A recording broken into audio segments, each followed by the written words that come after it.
अब देखिए नेक्स्ट हम लोग का स्पेस से रिलेटेड फिनोमिनन। तो पहला क्या देखिए, एक्सपेंशन ऑफ यूनिवर्स। न्यूज़ में क्यों था ये? Researcher revealed that the most precise measurement of the universe expansion with the help of data collected by the dark energy spectroscopic instrument देसी, ठीक है, शॉर्ट फॉर्म है इसका। न्यूज़ में क्यों था ये? तो देखिए researchers found that the universe is expanding. Researchers को ये पता चला कि यूनिवर्स एक्सपैंड हो रहा है। किस रेट पे? तो 68.5 किलोमीटर पर सेकंड, एक सेकंड में इतने रेट के हिसाब से ये एक्सपैंड हो रहा है यूनिवर्स। पर मेगा पारसेक, मेगा पारसेक क्या है? ये जो मेजरमेंट यूनिट है ये यूनिवर्स का। They have created the largest 3D map of the universe. देसी लोकेटेड इन यूएसए, इसका कहाँ पे लोकेटेड है? देसी यूएसए में। Dark energy spectroscopic instrument measures the effect of dark energy on the expansion of the universe. अब की theories क्या क्या रिलेटेड है एक्सपेंशन ऑफ द यूनिवर्स है? तो पहला है बिग बैंग मॉडल, बहुत बार सुनेंगे हम लोग बिग बैंग थ्योरी जो है। ये क्या है? तो in universe originated from an extremely hot and dense singularity. एक हॉट और डेंस सिंगुलैरिटी था, मतलब एक पॉइंट था। ये आस्ते आस्ते करके क्या हुआ ना, एक्सपैंड होते गया, एक्सपांड होते गया, और फिर हम लोग का एक यूनिवर्स बना। ठीक है, हम लोग कौन से यूनिवर्स में? तो आकाशगंगा या मिल्की वे में। approximately 13.8 billion years ago and has been expanding ever since। और उस टाइम से एक्सपैंड ही हो रहा है ये। It is the only model that can explain the existence of the cosmic microwave background. ठीक है, कॉस्मिक माइक्रोवेव बैकग्राउंड को सिर्फ यही एक थ्योरी एक्सप्लेन करता है। The CMB is the cooled remnant of the first light that could ever travel freely throughout the universe. Then lambda CDM, cold dark matter model. Both matters and dark energy shape how the universe expands, but in opposing ways। दोनों opposite way में shape करता है। Matters and dark matter slow the expansion down while dark energy speeds up. ठीक है, ये as a catalyst बोल सकते हैं कि एज अ बूस्टर हेल्प करता है। डार्क एनर्जी जो है ना, वो यूनिवर्स के एक्सपेंशन को बूस्ट अप करता है, और matter and dark matter slow down करता है। Expansion of the universe is measured by the Hubble constant. जो हबल कांस्टेंट है ना, ये मेजरिंग यूनिट है किसका? एक्सपेंशन ऑफ द यूनिवर्स का, याद रखिएगा हबल कांस्टेंट। देन आता है हम लोग का यूनिवर्स बिल्डिंग ब्लॉक क्या क्या है? तो dark energy, it makes up about 68% of the universe में क्या है? Dark energy.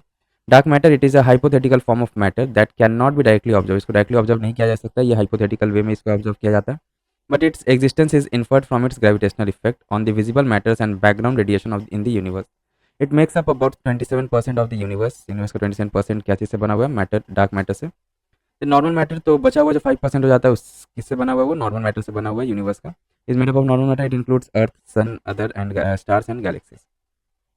अब हबल कांस्टेंट के बारे में देख लेते हैं। ये क्या है? मेजरिंग यूनिट है एक्सपेंशन ऑफ जो गैलेक्सी एक्सपेंड हो रहा है ना, उसका मेजरिंग यूनिट क्या है? Hubble constant. तो in 1929 Edwin Hubble provided the first mathematical description of the universe expansion. Hubble constant is calculated by, कैसे कैलकुलेट किया जाता है? तो analysing changes to cosmic microwave background CMB। Cosmic distance ladder uses techniques to measure distance to objects that are close, further away and very far away from the earth। Example red shift and blue shift।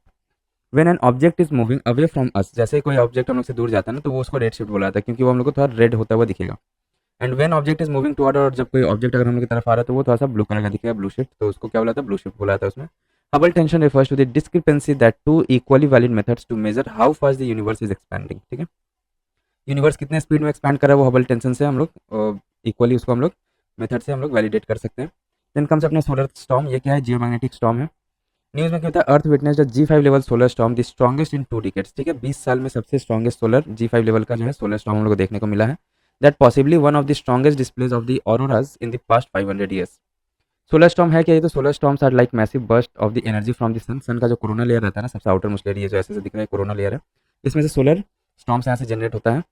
They happen when a large eruption on the sun's surface, often accompanied by solar flares, निकलता है and coronal mass ejections। ठीक है, coronal CME इसको बुलाते हैं, यहाँ से जो निकल रहा है ना, coronal mass ejection होता है।